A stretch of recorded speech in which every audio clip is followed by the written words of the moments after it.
हाय student, भावना जाधव क्लासेसमध्ये तुम्हा सर्वांचं स्वागत. तर पहा, आजच्या थंबनेलवरून तुम्ही पाहिलंच असेल की आपण पूर्ण जे 12वीचे विद्यार्थी आहेत तर त्यांची एक्झाम जवळ आलेली आहे. त्या दृष्टिकोनातून मी महत्त्वाचे प्रश्न काढलेले आहेत. HSC बोर्ड एक्झामिनेशन 2025 विषय आहे चिटणीसाची कार्यपद्धतीच म्हणजे SP. तर या पेपरची तारीख आहे 18 फेब्रुवारी 2025. तर जे प्रश्न महत्त्वाचे आहेत तर ते प्रश्न मी तुम्हाला आज सांगणार आहे. त्याआधी चॅनेलवर नवीन असाल चॅनेलला सबस्क्राईब करा, व्हिडिओ आवडला तर नक्की लाईक करा आणि तुमच्या मित्रमैत्रिणींना व्हिडिओ शेअर करा. तर बघा, आपण मागच्या व्हिडिओमध्ये विषय अर्थशास्त्र, वाणिज्य संघटन आणि व्यवस्थापन यातील जे महत्त्वाचे प्रश्न आहेत तर ते आपण अभ्यासलेले आहेत.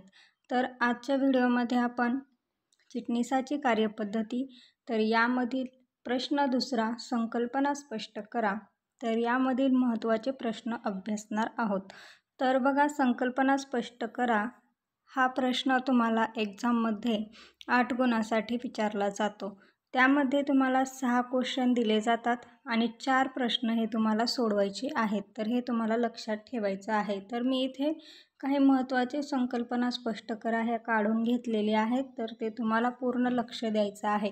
स्क्रीनवरती काही प्रॉब्लेम असेल, स्क्रीनचं जर काही तुम्हाला ओळखू आलं नसेल तर मला कमेंट करा, किंवा मी जे वाचत आहे त्याच्याकडे तुम्हाला लक्ष ठेवायचं आहे, जेणेकरून कुठला पॉईंट जर तुम्हाला कळला नसेल तर ते तुम्हाला आवाजाच्या माध्यमातून समजून येईल. तर बघा, प्रश्न पहिला आहे संकल्पना स्पष्ट करा यामधील खेळते भांडवल. तर खेळते भांडवल याची संकल्पना तुम्हाला स्पष्ट करायची आहे.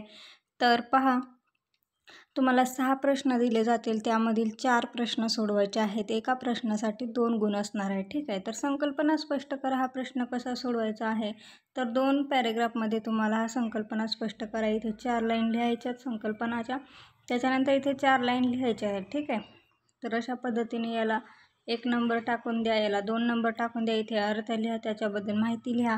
तर ही झाली खेळते भांडवल याची संकल्पना, तर याला तुम्हाला 2 गुण मिळतील. ठीक आहे. त्यानंतर बघा, सेकंड क्वेश्चन आहे भाग. तर भाग म्हणजे काय याचा अर्थ लिहा, त्याची माहिती जास्तीत जास्त लिहा. तर बघा, तुम्हाला एक्झाममध्ये हा क्वेश्चन 2 गुणांसाठी आहे. ठीक आहे.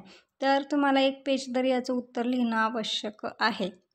तर याचं उत्तर कसं लिहायचं, कशा प्रकारे लिहायचं, तर मी तुम्हाला याचं जर आन्सर पाहिजे असेल तर आपण प्रत्येक चॅप्टर वाईज स्वाध्याय आपण घेतलेला आहे. जर तुम्ही ते व्हिडिओ पाहिले नसतील तर ते तुम्ही व्हिडिओ पहा, त्यामध्ये पूर्ण फरक स्पष्ट करा, सविस्तर उत्तरे, जे मोठे मोठे प्रश्न आहेत, लहान आहेत, ते सर्व आपण पूर्ण स्वाध्याय सोडून घेतलेले व्हिडिओ चॅनेलच्या प्लेलिस्टमध्ये तुम्ही पाहू शकतात. त्यानंतर पहा, तिसरा क्वेश्चन आहे अधिविकर्ष. तर अधिविकर्ष म्हणजे काय त्याची संकल्पना स्पष्ट करायची आहे. त्यानंतर चौथा आहे हक्कभाग. हक्कभाग याची संकल्पना स्पष्ट करा, हा सुद्धा महत्त्वाचाच प्रश्न आहे. त्यानंतर पहा, प्रश्न 5वा आहे कर्मचारी भाग विकल्प योजना ESOS. ठीक आहे. तर कर्मचारी भाग विकल्प योजना याची संकल्पना स्पष्ट करा, हे सुद्धा महत्त्वाची आहे. 6वा प्रश्न आहे भाग प्रमाणपत्र. तर भाग प्रमाणपत्र याची सुद्धा संकल्पना स्पष्ट करायची आहे. याचा पूर्ण तुम्हाला डोळ्याखालून रिव्हिजन एकदा मारून जायचं आहे, कारण तुम्ही 1-2च प्रश्न असे वाचून जाचाल, किंवा मी हे जे प्रश्न काढून दिलेले आहेत 16. ठीक आहे. तर हे 16च्या 16 तुम्ही डोळ्याखालून घालणं गरजेचं आहे, कारण यातीलच प्रश्न तुम्हाला विचारले जातील. त्यानंतर 7वा प्रश्न आहे अधिकृत भांडवल. अधिकृत भांडवल याची संकल्पना स्पष्ट करा.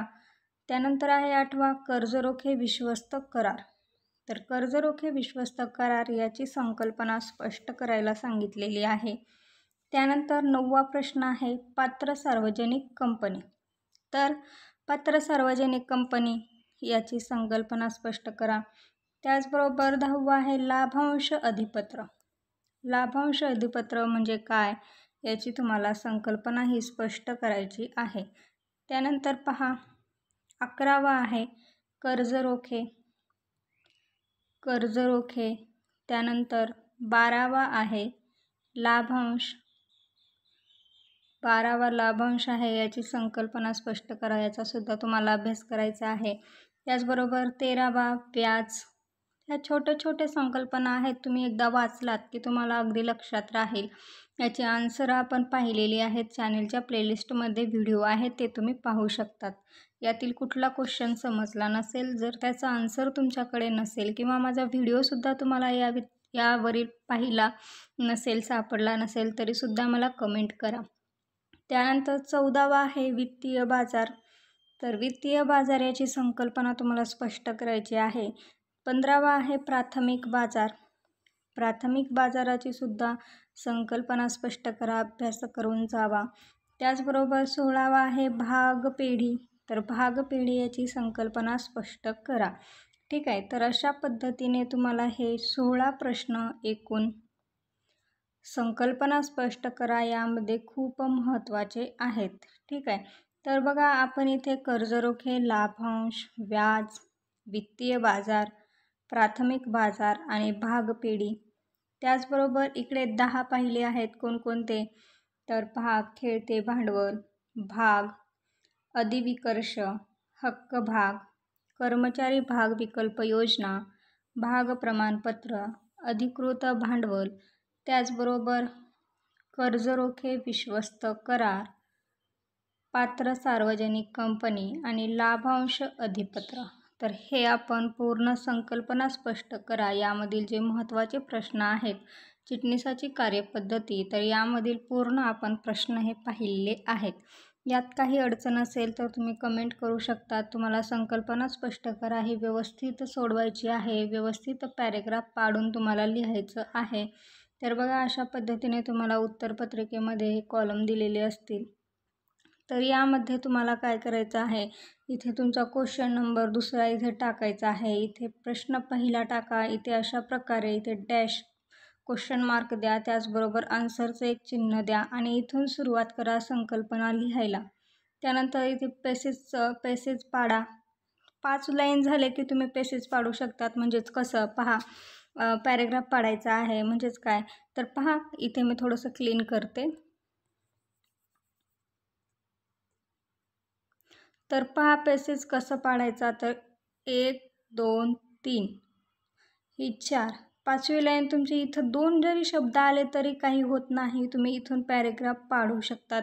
ठीक आहे, इथे काहीच होणार नाही. तुम्ही 4 लाईनी आल्या आणि पूर्ण भरून तुम्ही 4 लाईनी लिहिलेल्या आहेत. ठीक आहे, आणि खाली 2 शब्द आले तर चालतील, परंतु फक्त 4च ओळी तुम्ही माहिती लिहिलेली आहे आणि लगेच पॅरेग्राफ पाडलेला आहे, असं करायचं नाही. ठीक आहे, तर अशा पद्धतीने तुम्हाला संकल्पना स्पष्ट करा हे तुम्हाला लिहायचं आहे. तर आजच्या व्हिडिओमध्ये काही प्रॉब्लेम असेल कमेंट करा. आपण नेक्स्ट व्हिडिओमध्ये नवीन प्रश्न कोणते आहेत तर ते आपण प्रश्न पाहणार आहोत. त्याआधी चॅनलला सबस्क्राईब करा. तर भेटूया आपण नवीन एका व्हिडिओमध्ये. तोपर्यंत धन्यवाद.